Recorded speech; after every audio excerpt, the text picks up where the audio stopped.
Alright, welcome back everybody. A little bit of everything for you today. Thanks for watching.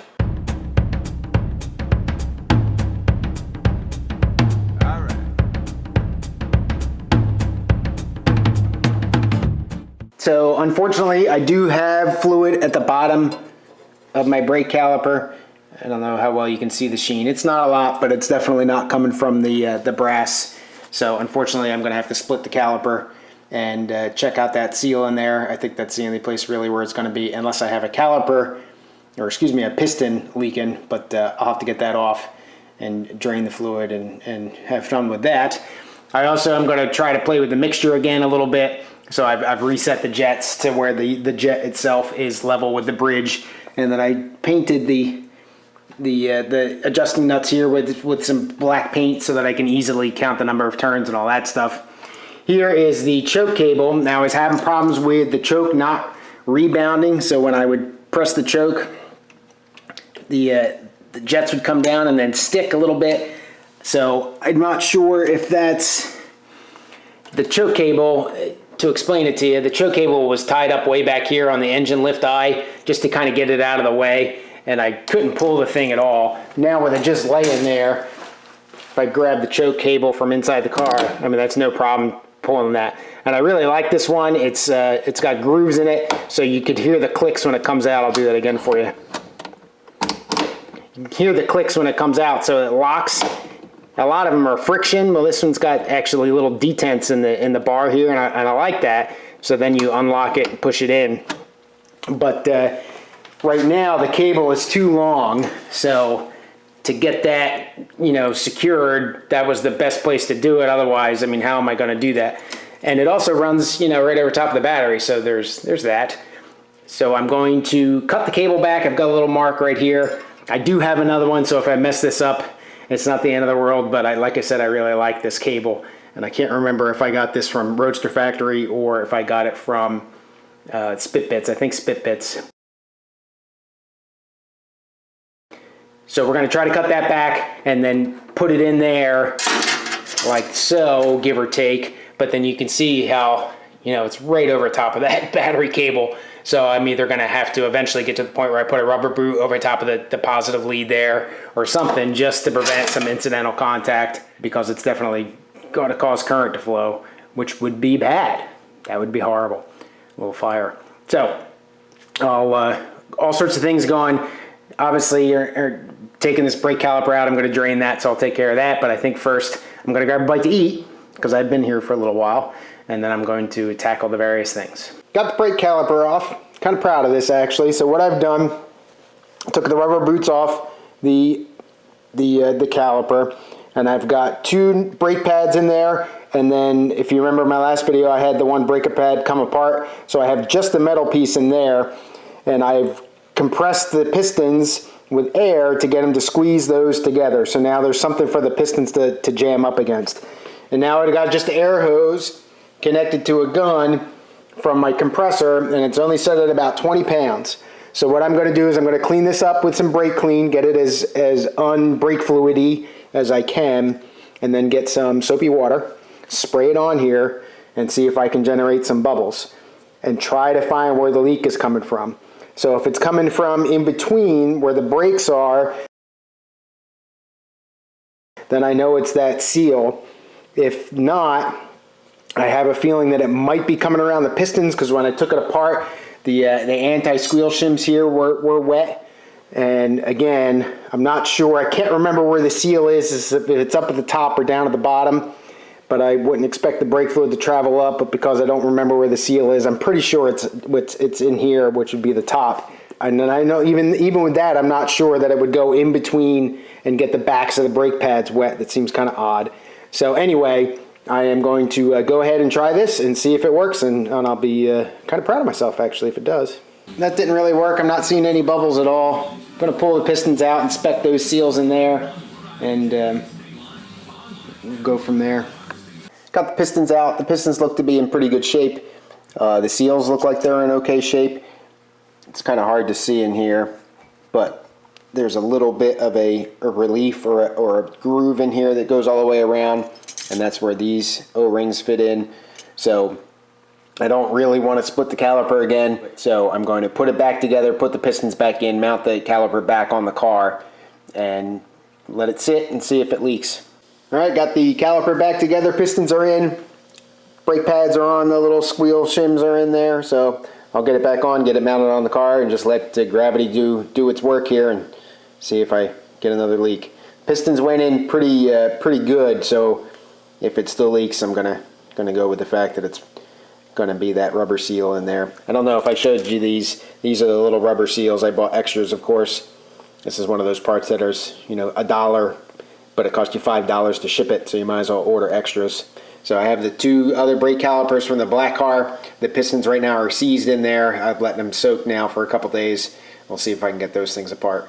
All right, so I got it set up in the vise here because it's pretty tough to get it broken apart. And can't get the pistons out, they're still seized in there, so hopefully I'll be able to, breaking these apart will give me a little bit of leverage and to be able to get on the pistons and be able to grab a hold of them maybe and see if I can't spin them or something with a pair of pipe pliers or something. But it's 5/8, I think, 5/8 socket here, or 5/8 size bolt, so I'll go ahead and spin this off.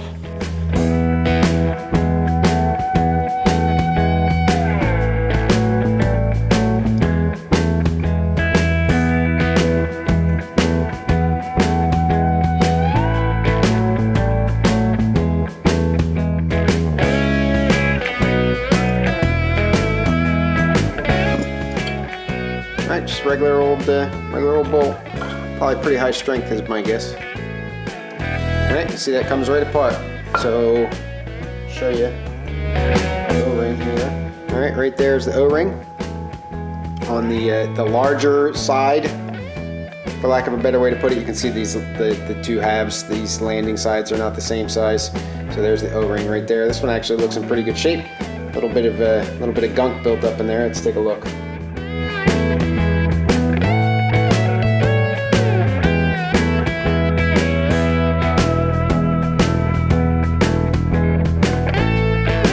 So there's the O-ring, not a whole lot to it. Little guy. Compare that to the new ones. New one's a little thicker, but I would say that's a compression thing and the fact that it's 50 years old. But everything else looks pretty much the same. Fits right in there. Yeah, fits right in there with a little bit hanging over, which you would want to be able to compress. So, not too bad. So now that I got the halves apart, I'll see if I can come up with a way to try to get this piston out of here without destroying these lips here are pretty fragile. That's where the rubber boots go around. They're easy to crack. I don't want to do that. I did that in a couple spots, and we'll continue on. But the O-ring's still pretty pliable. Hold on to that. Try to get this piston out of here. So I put got the bleed screws in and got them tight so that they can hold the air. And this is where the fluid would flow. So I'm going to apply air here, smack on the back of the cavity for the piston, and I've got some propane that I'm ready to heat some stuff up if I can do that, and just see if I can get this guy to pop out. Now I've got about 60 pounds of air pressure here, so when it goes, it's going to shoot, and I don't want to be in front of it. So you just gotta watch that, obviously. But there's no movement at all right now on it.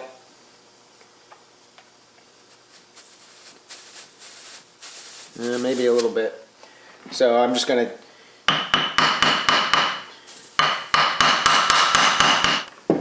try a little bit of heat.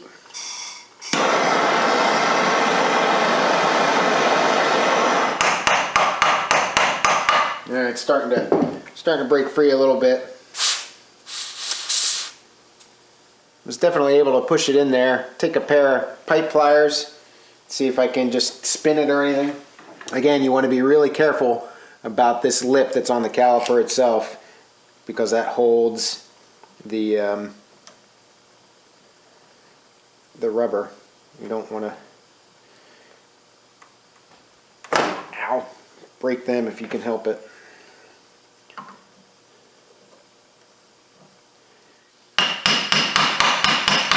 Yeah, there it goes. It's starting to come out now.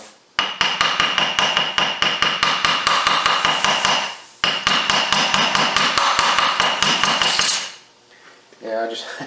I don't want to send the thing flying if I can help it. Definitely started to come out on that one.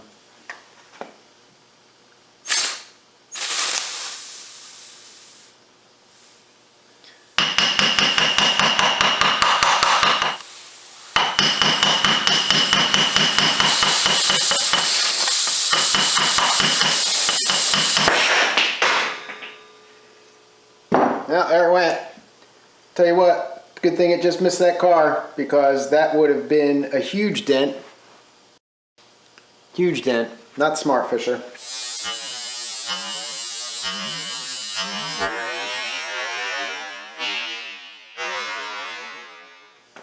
Alright, so there's the piston. Actually, doesn't really look in half bad shape. A lot of corrosion and gunk in there though, inside. You can kind of see that. So important safety tip, if you're going to do this, obviously it is going to shoot out. I didn't think it'd be quite that dramatic. I should have thought that. But that would have put a big old dent in Dorothy there. Alright, so there's definitely some roughness here. You can see that the probably, my guess is it was sitting like that, and that's where whatever the fluid was left in there collected and pooled up. But there is some flaking of the chrome here. So put it on the wheel, the brass wheel, real quick. See what it looks like after I clean it up. But there's one down, or one half down. All right, so that cleaned up pretty good. There's again some minor pitting in where the finish is worn off. So this is probably not really that good to use. Get the seal out here. Get it dried off in there and get the seal out.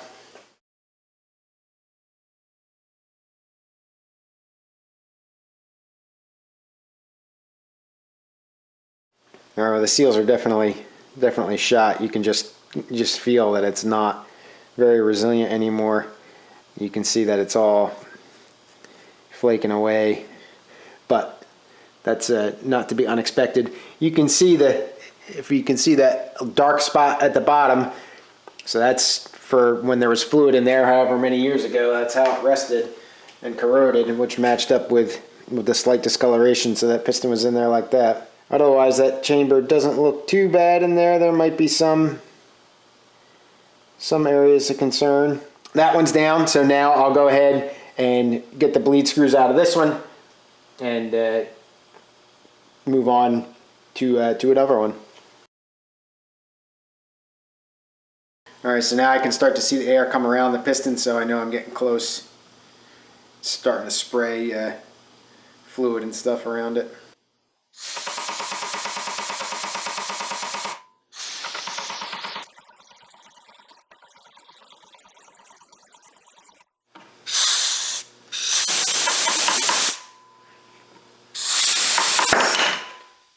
Still scares the heck out of you, but that worked. Getting some pitting on this piston.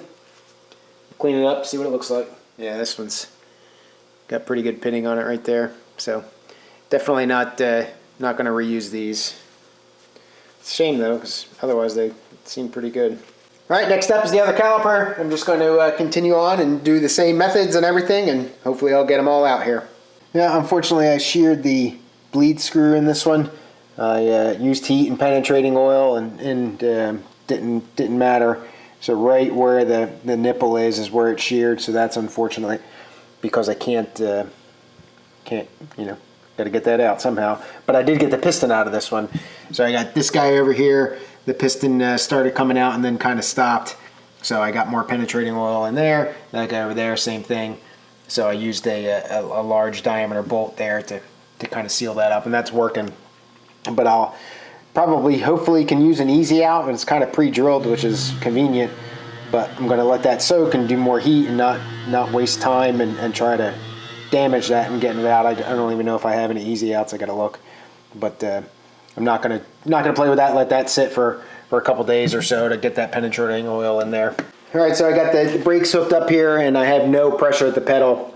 Because unfortunately, when I was gravity draining it, I let the master cylinder drain, so that wasn't very smart. But I had a little bit of leakage around the brass here, so unfortunately, hopefully that's not going to leak again. That's with the new brass, So I don't really don't want to take the caliper off again, but I'm not feeling any leakage at the bottom, so we'll see. But I'm going to go ahead and bleed it with the Easy Bleed thing and the Mighty Vac, and then see if I can get some pedal back and then continue on. Now, if it ain't one thing, it's the other. So the bottom radiator hose is dripping pretty good, and as the car warms up and expands something, the hose leaks a little bit more, so I can't really play with my carburetors with that dripping all over the place. Make me nervous. And I can't really get to the screw very well to tighten it, but I did, and it didn't really seem to make a difference. If anything, it made it a little bit worse. So I'm going to probably have to drain the coolant system, figure out what's going on with the hose down there, and get that sealed back up. So that's can't do it right now because it's really hot, and probably is not going to be cooled off enough to do it by the time I'm ready to be done for the day. So I'm going to go back and play with the calipers for a little bit and see if I can get anything further out of that, but otherwise just the joys of Triumph ownership. And I did get it around the block a couple times, and I don't see any leakage from the caliper. Now there might just be just a tad of it coming around that washer.